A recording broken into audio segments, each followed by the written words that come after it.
Good evening, Pak Mateus, and good evening, my friends. First, first of all, I want to introduce myself. My name is Indiati Yasmin Nabila. You can call me Yasmin. I'm from MPBI batch 30. Uh, I will I will present an article entitled "A Modular Communicative Syllabus: The Underlying Ideas" from Shawn, 1982. This article and the next will describe a project in syllabus design at the British Institute, Madrid, where gradual adoption of a functional approach and the use of a variety of different textbooks at elementary level had made a new syllabus imperative. In this article, the researcher will find a practical solution to two sets of practical problems. These problems arose in the context of normal teaching and experimental work at the British Institute Madrid. They are problems which are likely to be shared by any forward-looking language teaching institution. Here are lists of content. First, a definition. Second, the background. Third, theoretical or consideration. Uh, these are include relationship between grammatical and functional items. Fourth, grammatical grading. Fifth, the syllabus in relation to free and program teaching. And the last one, six, a modular communicative syllabus. Hutchinson and Waters, 1987, a syllabus is an expression of opinion on the nature of language and learning. It acts as a guide and learning as, as a guide for both teacher and learner by providing some goals to be attained. Dabin and Osteen, 1986, a syllabus is a more circumscribed document, usually one which has been prepared for a particular group of learners. Shaw, 1982, syllabus means a plan for part of the curriculum. Shaw, 1982, communicative means that the communicative aspect. Cambridge Dictionary, 2010, communicative means talking with other people and giving information. Shaw, 1982, modular means that items can be taken out of sequence. It does not, of course, exclude the possibility of larger thematic, situational, or other modules as a form of organization.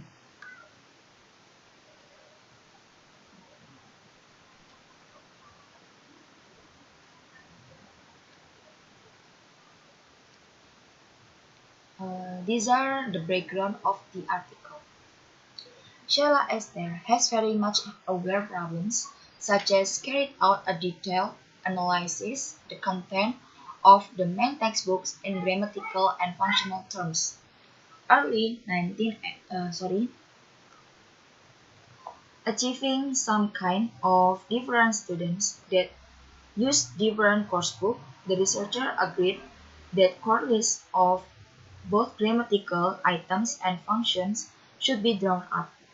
Then, the teachers could do supplementary work on the items not adequately dealt with in their textbooks. Early 1978, in experimental work, classes were doing 3 hours in a week using their normal textbooks, and for the remaining 2 hours were doing communicative work, using either a variety of techniques derived from community language learning or various drama techniques ranging in language focus or from relatively controlled to the relatively free.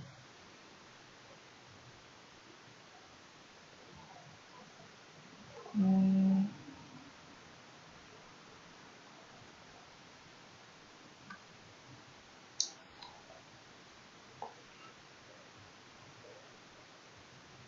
It concluded that The students were using language which they had learned at the school based on their course books. Students would remember and pick up those items they felt they needed most.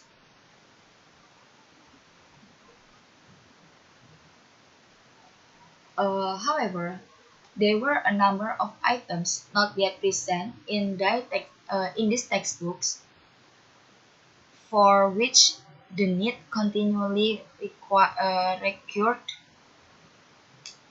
in communicative work. The, the simple past tense was a case in point. The teacher could have decided to leave the problem and take care of itself until textbook deal with the point. There were two considerations of the problems, such as first, if the teachers take this attitude, they will be failing to capitalize of an ideal teaching situation. They have the opportunity to teach important language to meet a continually experienced communicative need. Second, teachers teachers will have to continue to waste time supplying language which the pupils could much more economically have acquired through systematic teaching.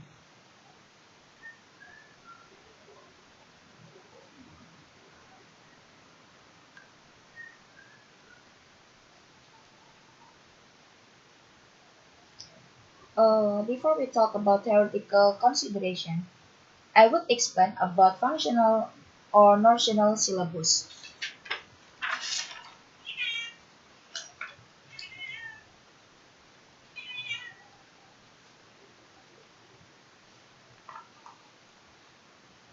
Irvani, 20 and 12, functional or notional syllabus is the best known of contemporary language teaching syllabus types.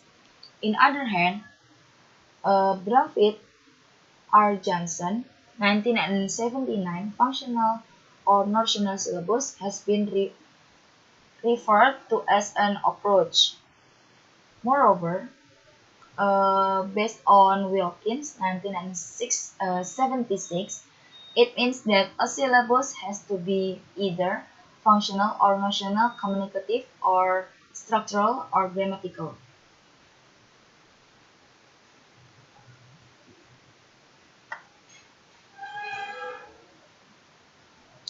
Shaw, 9, Shaw 1982 argues that a syllabus should take account of both types of knowledge, though either may predominate according to the needs of the student, to the convictions of the syllabus developers, and to some extent to the level of proficiency.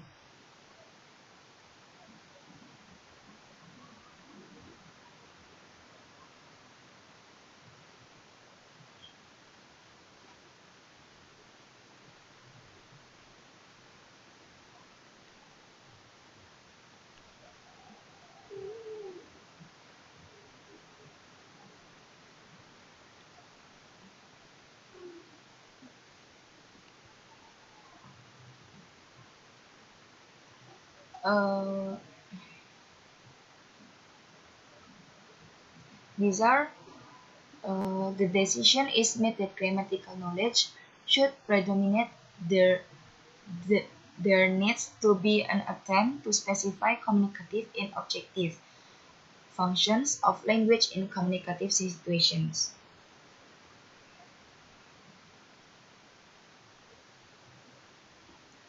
to which grammatical knowledge may be related.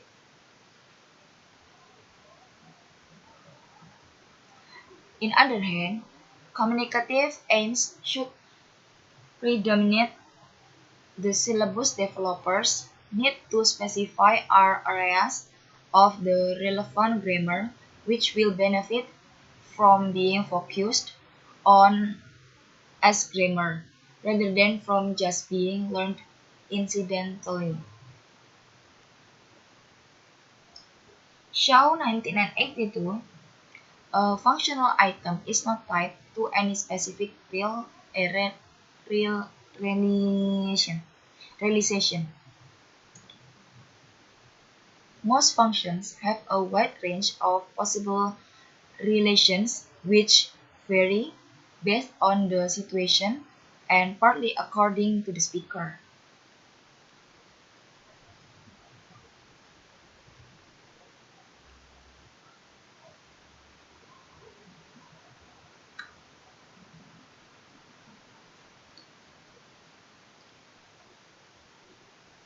Shaw 1982, uh, in a spiral approach, one or two realizations of a function will be introduced at each level. The grammatical material to be taught in support of the functions should the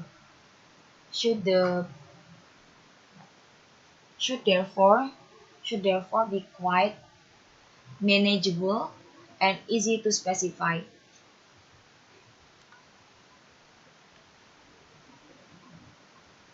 Grammatical grading.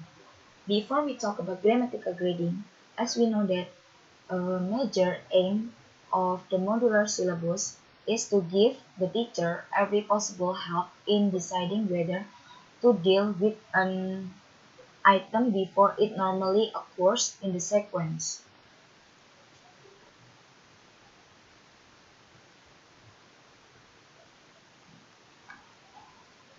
Applied linguists who have tried to develop clear criteria for complexity and difficulty in the detailed grading of grammatical items have not had a great deal of success.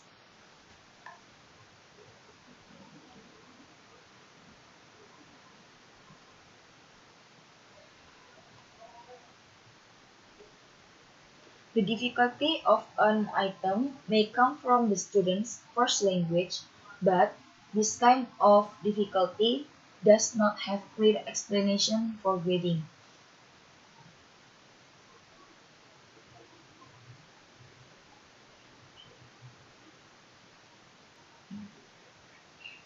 Shaw, 1982, a learning task is not precisely definable in linguistic or psychological terms, but it is a concept which should be useful to an experienced teacher. Learning a certain item involves certain specificable learning tasks. For example, learning to construct simple conditional clauses. If he gets the scholarship, he will go to university next year.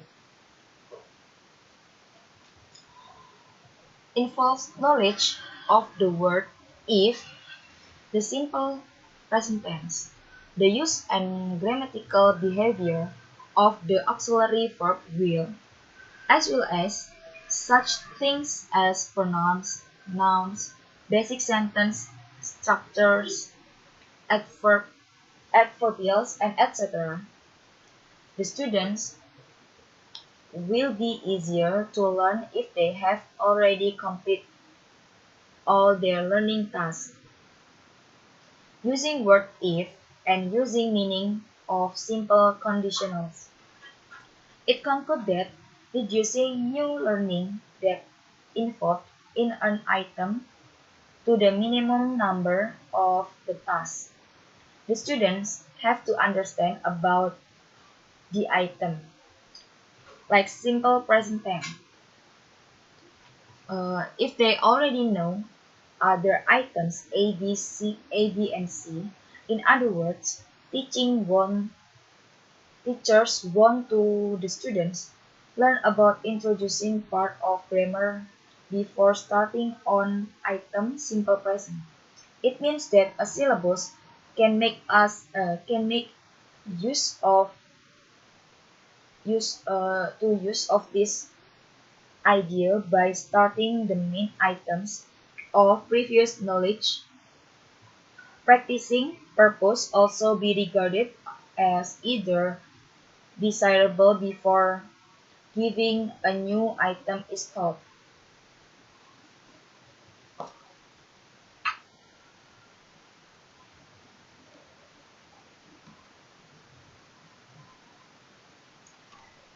The way of how to introduce new items. A new meaning of use of a previous item. The simple present tense, after being introduced, first, for habitual actions or likes and dislikes, is presented with a future meaning. For example, she likes to read a book. Second, Rina dislikes to cook a plate of fried rice. He likes to ride motorcycle.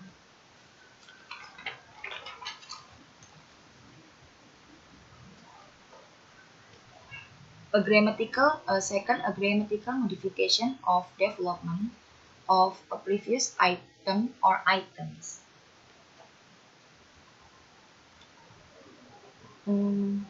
This would occur when the word some previously used only in statements introduced in interrogative sentences embodying requests or offers. For example, would you like or can I have some blah blah blah. For example, would you like to give me some water? Second, would you like to open the door? Third, could I have some of those books? And the last one is, can I have some of those mangoes? Third, a facilitated item. It means an item where learning may be facilitated by the student's first language or by their previous learning of the target language. An example of the facilitation from previous L2 learning would be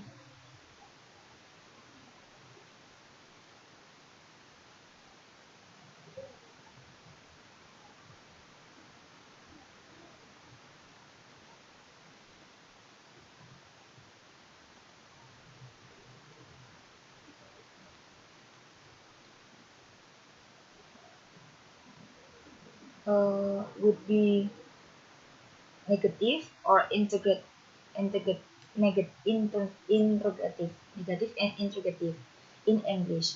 Once uh, one has been learned, the others can be shown to follow the same pattern. For negative sentence, Sinta does not write a letter in a book. For the interrogative, does she write a letter in a book? And the second example, for the negative sentence, he does not like to eat meatball.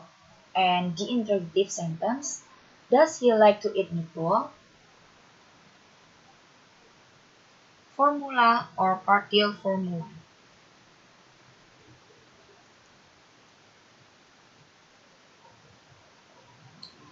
Uh, the first two ideas summarized above would be reflected in a syllabus which is relevant previous knowledge.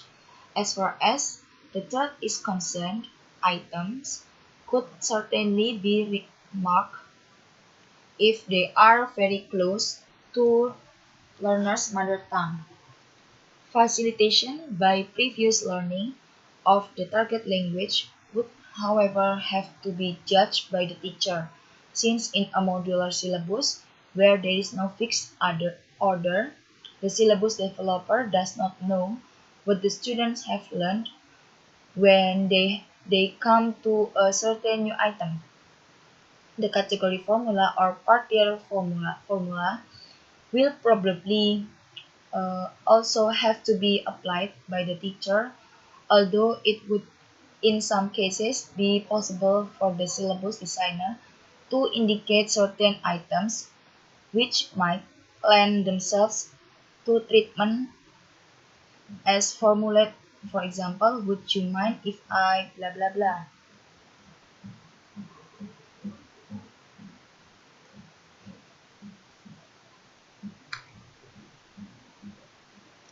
The syllabus, the syllabus in relation to free and program teaching. A combination of free, communicative, and programmed, for example, based on a sequence provided by a textbook or syllabus approaches is inherently illogical because the rationales on which they are based are contradictory.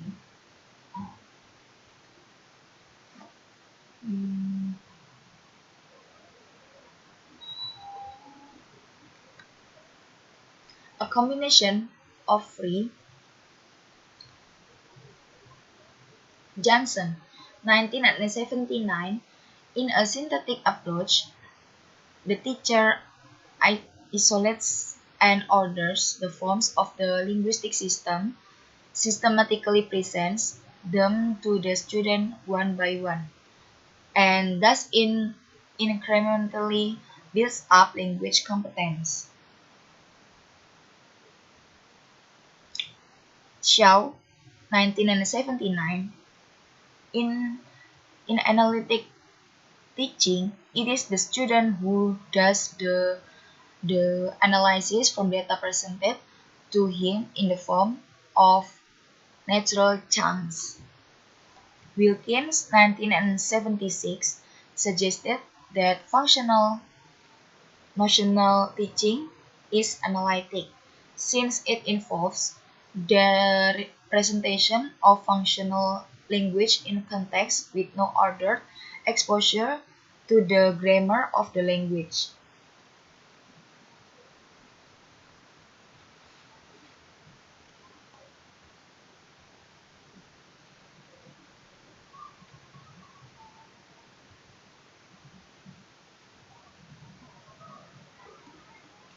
Inherent in this discussion is the implication that synthetic teaching is less student-centered and natural and therefore less good than analytic teaching. Uh,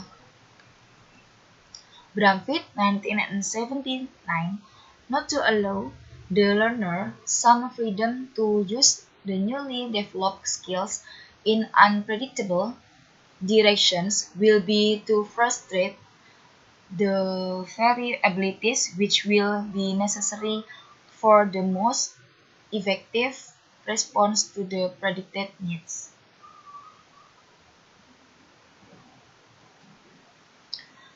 There are some advantages of both in a synthetic and an analytic approach. First, synthetic approach, a systematic input of linguistic items. This is input structural and functional, and it is based on a syllabus. Analytic approach, plenty of opportunity for free conversation, added opportunity for systematic presentation of certain items, the need for which is shown fieldwork to be recurrent.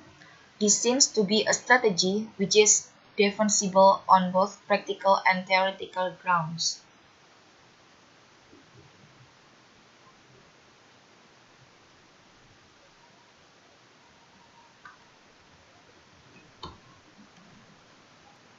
A modular communicative syllabus. Modular communicative syllabus was developed. It aims are firstly to provide core list of items for the systematic input part of the course, and secondly to help the teacher to decide whether to provide systematic treatment of items arising during prior communicative work.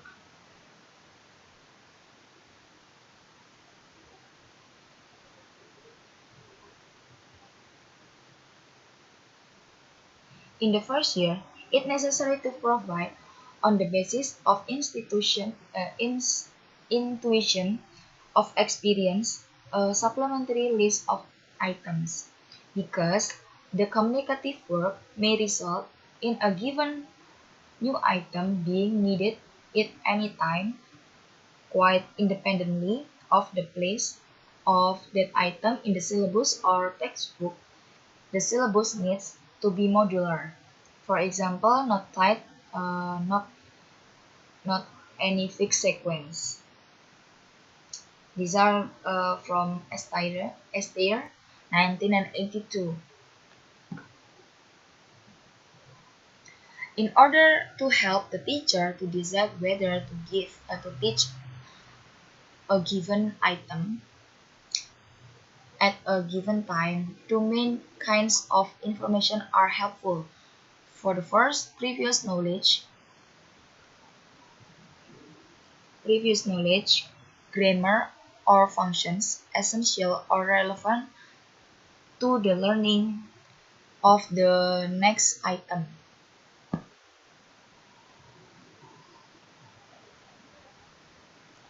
Uh, and the second, references to textbooks and supplementary materials for the teaching of that item.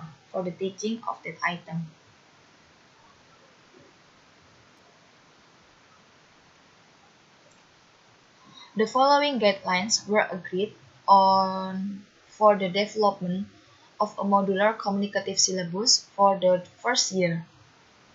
Step 1. List core function and core grammatical items. Step 2. List the realizations of functions in the main textbooks and check the grammar involved in these realizations.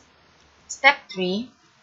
Check the grammatical items arising from Step 1 and Step 2 for required or desirable previous knowledge. Step 4. List other grammatical items and functions arising from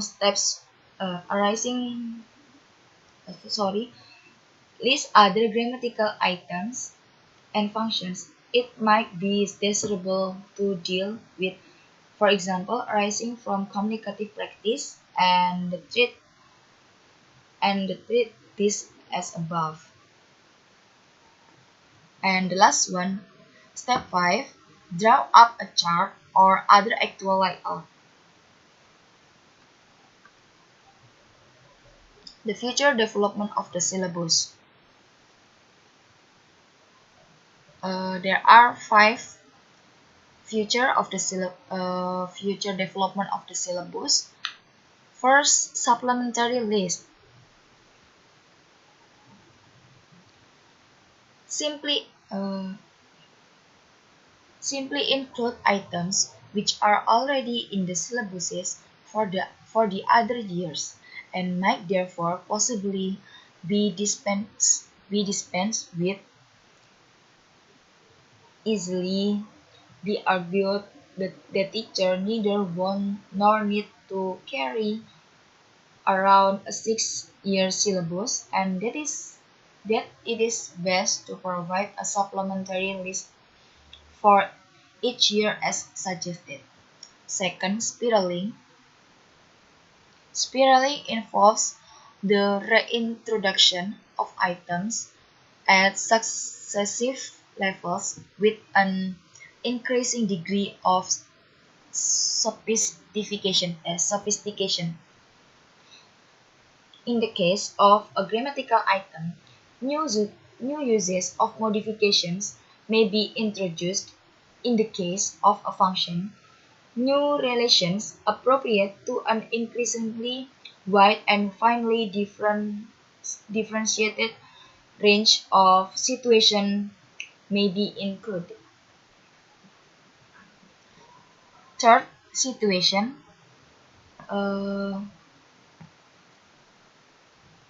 the realization of a given function may vary according to the situation, in response to such features as the language event itself.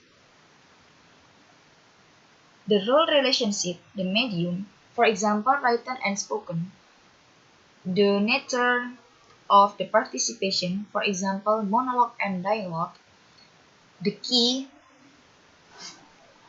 for example tone, manner or spirit, and possibly to some extent the topic and setting, for example geographical location and time. Fourth, neutral situation. The task ahead is to develop ways of doing this without creating a syllabus so complex that it is impossible to use.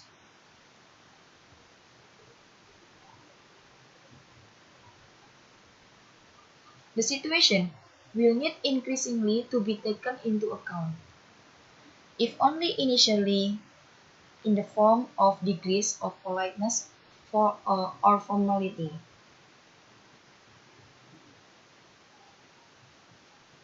Core list.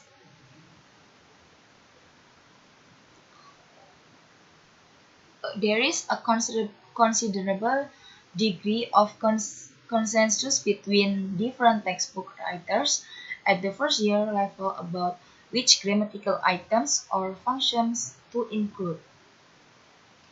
However, there are certain items which occur in only one textbook, and the implication is probably that this should not be included in the core list for that year.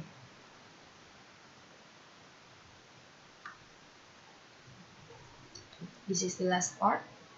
The conclusion, the reasons for developing a modular communicative syllabus, some of the theoretical issues it raises, and the practical steps which have been taken as a result. In my opinion, based on a modular communicative syllabus, students work their way systematically through this module, which provides opportunities to develop fluency, accuracy, and complexity through message-centered activity. Of course, this does not mean that learners will not attempt to form when they perform tasks in this module. As we have seen in the previous chapter, learners quite naturally focus on form while they are performing unfocused tasks. Uh, Thank you for my previous presentation. If you have some question, you can ask on Bella. Thank you and good evening.